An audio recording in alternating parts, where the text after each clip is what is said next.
Truth. Why Ken's wrong. Truth is a word that philosophers, scientists, and everyday people have always found hard to define. Find out why Ken Wheeler's unfounded and outmoded notions of truth only serve to reinforce his grandiose delusions. Quid est veritas? What is truth? Pontius Pilate asked Jesus that question at his trial, reflecting on the nature of this age-old puzzling concept. Truth is something we all try to understand every day in one context or another, yet defining it has always been a bone of contention for scientists, philosophers, and every one of us. Plato argued that truth resided in his abstract forms in a realm beyond the mundane material world. Aristotle was more empirical, arguing that ideas are true if they correspond to what we experience and observe in the world around us. Skeptics have always argued that we can never be fully certain about the truth of any idea. During the Enlightenment, the rationalists thought reason could lead them to an absolute truth. Pragmatists argued that the truth is what works. In other words, if believing an idea has positive practical consequences, it's true. Schools of thought like the deflationists try to burst metaphysicians' bubbles altogether, using minimalism as a pin, arguing that snow is white is true if snow is white. Case closed. Ken Wheeler claims to have solved the enigma of ultimate truth. He makes distinctions between his conceptions of what he calls conventional truth, relative truth, and ultimate truth.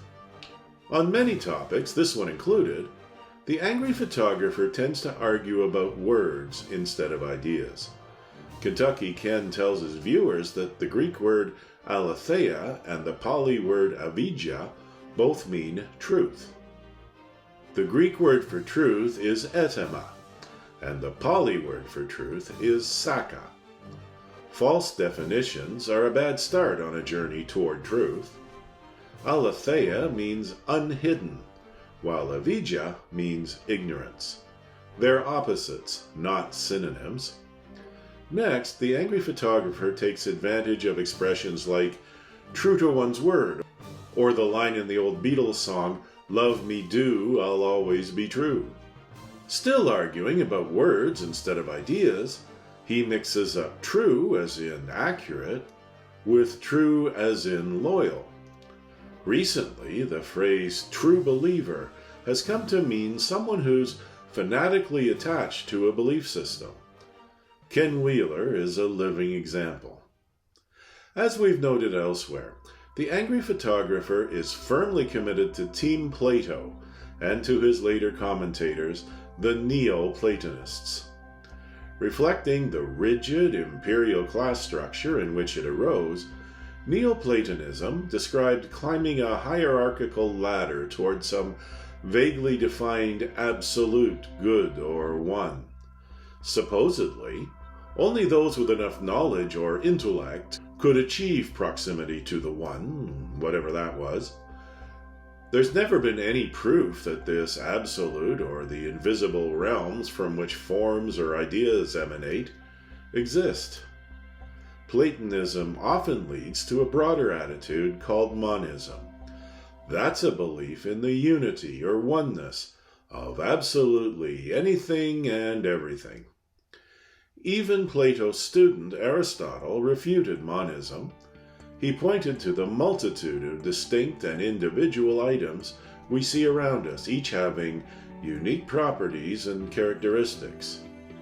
John Locke, the groundbreaking 17th century philosopher, said this about the absolute.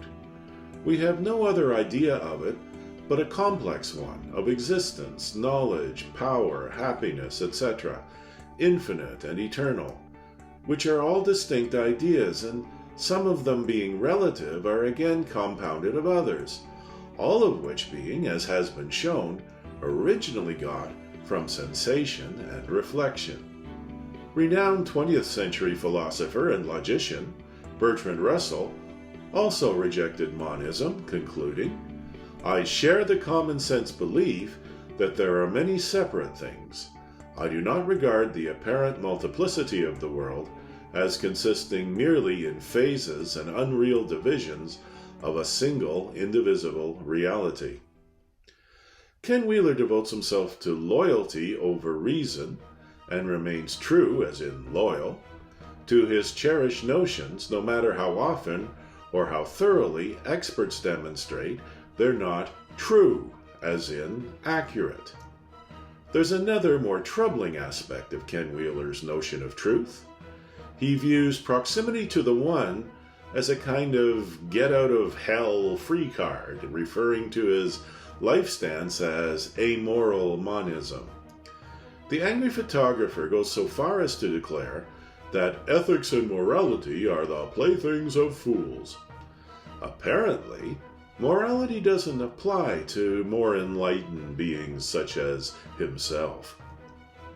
This seems to explain all the falsehoods and exaggerations he's shared on YouTube, including taking credit for other photographers' work, misrepresenting his own credentials, and defaming his peers.